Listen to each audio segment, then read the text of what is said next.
कुछ शक नहीं कि मुनाफिक लोग दोज़ख के सबसे निचले दर्जे में होंगे और तुम उनका किसी को मददगार न पाओगे।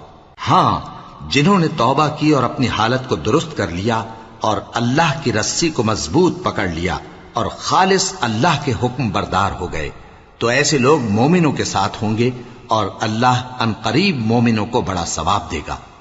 अगर तुम लोग अल्लाह के शुक्रगुजार हो और उस पर ईमान ले आओ तो अल्लाह तुमको अजाब देकर क्या करेगा, और अल्लाह तो कद्र शनास है, दाना है। अल्लाह इस बात को पसंद नहीं फरमाता कि कोई किसी को आलानिया बुरा कहे मगर वो जो मजलूम हो, और अल्लाह सब कुछ सुनता है, जानता है।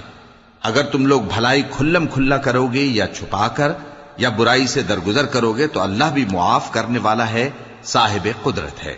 जो लोग अल्लाह से और उसके पैगंबरों से कुफ्र करते हैं और अल्लाह और उसके पैगंबरों में फर्क करना चाहते हैं,